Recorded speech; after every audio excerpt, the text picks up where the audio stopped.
Bien, mes enfants, on va aborder ce Shabbat, la paracha de Vaïkra, et avec un thème qu'on a débattu ce matin, celui de l'humilité. Est-ce que vous imaginez quelqu'un qui vient nous voir un jour et vous dise, voilà, on va faire un cours sur l'humilité? Ce serait bien maladroit. Est-ce que quelqu'un peut donner des cours d'humilité? Si quelqu'un donnait des cours d'humilité, c'est comme s'il donnait l'impression que lui, il est suffisamment grand pour enseigner aux autres l'humilité. Or, le point de départ de la compréhension fine de ce qu'est l'humilité, c'est de réaliser que l'humilité est quelque chose qui s'apprend ensemble, qui se développe ensemble et dont les progressions ne peuvent se faire que dans le regard de chacun vis-à-vis d'autrui.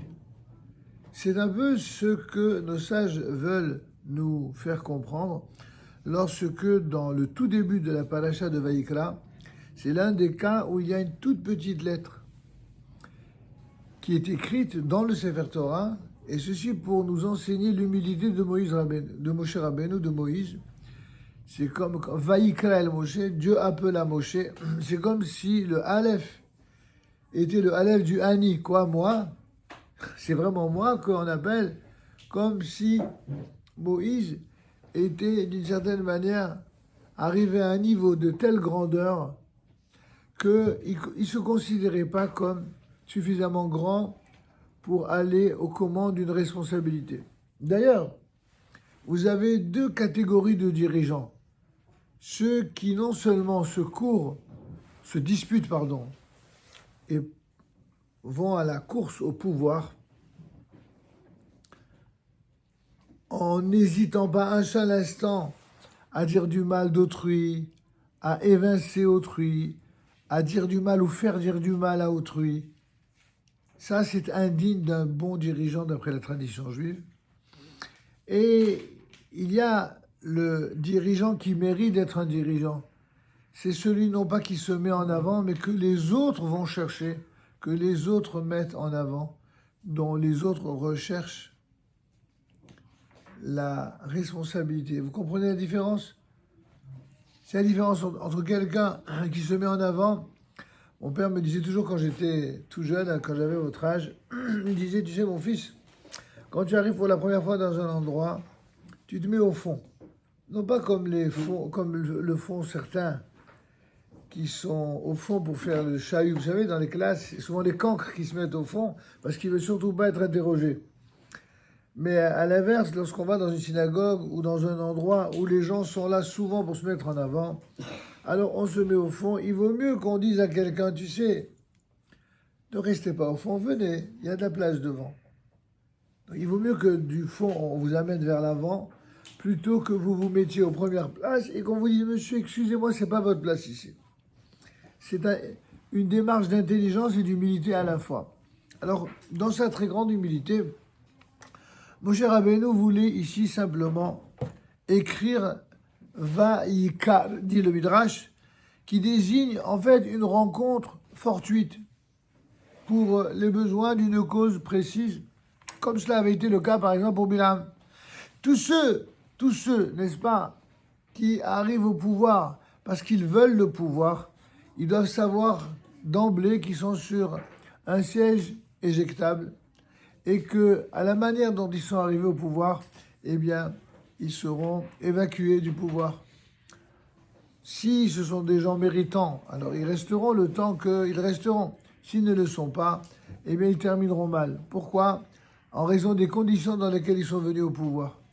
Il faut toujours arriver au pouvoir avec la légitimité de celui qui a l'humilité de considérer que d'autres sont peut-être plus qualifiés que lui pour le réaliser. Alors ici, Dieu a cependant ordonné d'inclure le fameux Aleph pour lui montrer en vérité l'affection que Dieu avait pour Moïse. Moshe Rabbeinu s'est donc humblement conformé à cet ordre en inscrivant un petit Aleph. C'est en tout cas ce que nous rapporte le Baal HaTurim. En réalité, ce petit Aleph met la lettre Aleph en relief pour lui de rappeler quelle est la signification. Vous savez que le mot Aleph en hébreu constitue un mot à part. La racine Aleph signifie en effet enseigner. Et le petit Aleph sous-entend qu'il faut apprendre à toujours rester à sa place, à toujours rester petit pour pouvoir grandir. Seul celui qui se considère petit est en mesure de grandir. Seul celui qui est capable d'être un élève pourra un jour être un maître. C'est pour ça qu'un Talmid Chacham, on l'appelle élève de sage. Et dans d'autres domaines, puisqu'on est dans une période de guerre, seul celui qui a été un excellent soldat, qui a exécuté les ordres, sans les discuter ni les contester en moins, et encore moins en s'opposant, seul celui-là pourra peut-être un jour devenir un officier, voire même un général.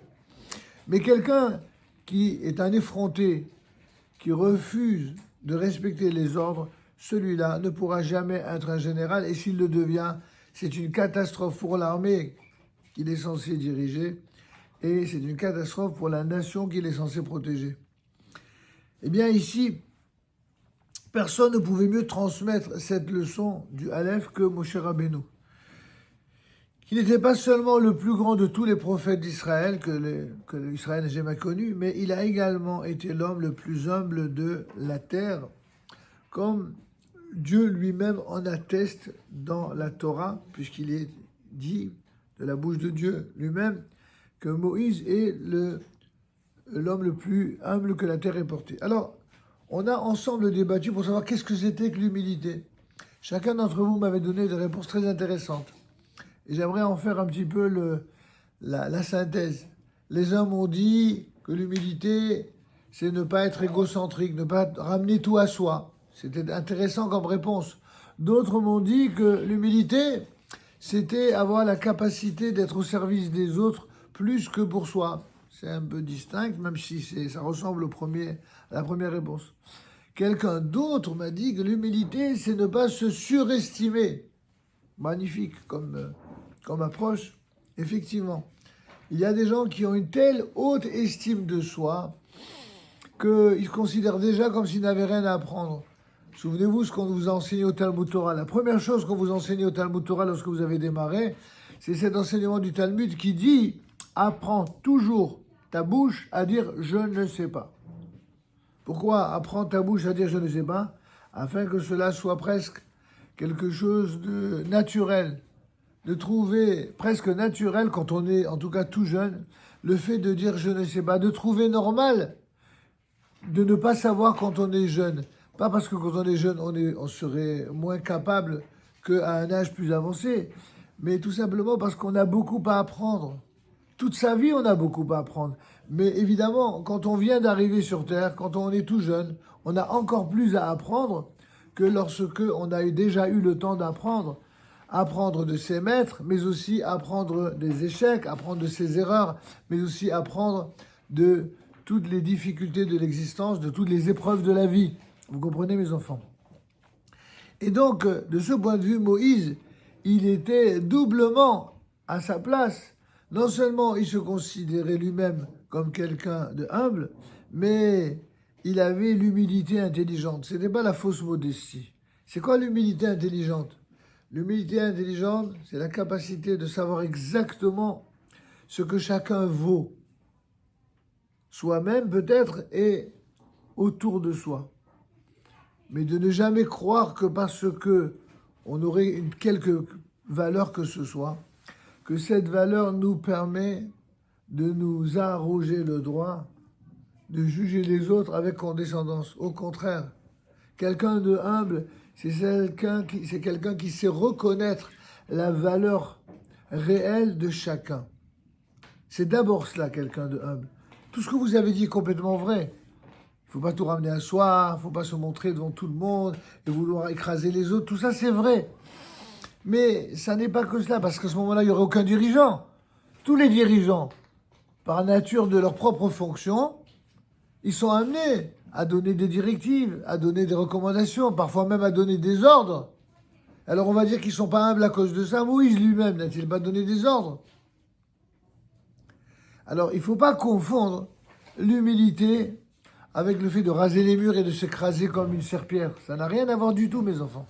Ça, c'est la fausse humilité. J'ai vu des gens dans ma vie qui se la jouaient, comme l'on dit, de manière un peu légère. Ils se la jouaient humble, mais oulala, ils vous en voulaient à mort si vous ne les avez pas mis à l'honneur ou en avant devant tous les autres. C'est de la fausse humilité. La vraie humilité, c'est quelqu'un qui sait rester à sa place. Mais c'est aussi quelqu'un qui respecte sa propre place. Quelqu'un qui a un statut de dirigeant. En raison de ce qu'il est censé représenter, mais aussi des valeurs, voire des combats qu'il est censé mener, il n'a pas le droit, malgré son humilité, il n'a pas le droit de laisser saboter son travail. Il n'a pas le droit de laisser dévaloriser ce qu'il est censé représenter. C'est ce que dit le Gaon de Vilna à propos de la paracha de Shemini, que un Talmid Chacham, eh bien, il doit avoir Shemini Shel Gav. Il doit avoir un huitième d'orgueil. Un huitième d'un huitième, c'est pas grand-chose. C'est très, très, très peu. Mais ce minimum-là, symbolique, il est là pour dire attention. Oui, il faut être humble avec tout le monde. Dans les relations humaines, dans les relations sociales, dans les relations sociétales de toute la société, il faut être humble, il ne faut pas se mettre en avant, il ne faut pas toujours être devant ou chercher à être devant. Mais par contre, lorsqu'il s'agit des responsabilités, lorsqu'il s'agit des combats, des devoirs, de la respectabilité, de la protection de ceux que l'on aime et des valeurs que l'on défend, alors là, se mettre en avant, ce n'est pas un manque d'humilité. Se mettre en avant, c'est au contraire du courage. Un courage qui est nécessaire à de véritables dirigeants qui soient capables, non pas de fuir les responsabilités, mais au contraire de les assumer et de trouver les solutions, de trouver la possibilité de régler des problèmes qui touchent la collectivité. Ça, c'est finalement un véritable dirigeant tel que l'était Moshe Rabbeinu, tel que l'était Moïse, notre maître. Alors, il y a la sonne que Dieu fasse que nous apprenions tous de cette exemplarité de Moshe Rabbeinu et de l'exemplarité que nous ont légué tous les grands maîtres d'Israël. Les guides d'Israël sont des gens qui consacrent leur vie entière, non seulement à Dieu, à leur peuple, mais aussi à l'humanité entière. Ils ont un véritable souci de cet ensemble-là, de ces ensembles-là, et surtout, leur idéal, c'est de cesser de les opposer les uns aux autres, mais au contraire, d'apprendre à les unifier autour de valeurs qui soient des valeurs morales, des valeurs d'intégrité, et surtout des valeurs d'exemplarité. Ça, c'est finalement la plus grande réussite que pourraient réaliser des personnes humbles. Et de mon humble expérience personnelle, je dois dire que les personnages les plus humbles que j'ai côtoyés dans ma vie, eh bien, je les ai trouvés d'une part chez les sages d'Israël, les chachamim, les rabbins, mais d'autre part chez d'autres qui ne sont pas du tout rabbins, et parfois qui ne sont même pas toujours religieux, voire même qui ne sont pas juifs du tout. Mais ce sont des gens qui ont acquis cette humilité en raison d'un savoir absolument immense qu'ils avaient obtenu par le sérieux dans l'étude, et que le savoir en question était associé à de véritables vertus, de véritables qualités d'intégrité, de droiture morale, dont peut-être parmi ces qualités, la plus belle, la plus noble est précisément celle de l'humilité. Bonne semaine à tous et à la semaine prochaine, Bezat Hashem.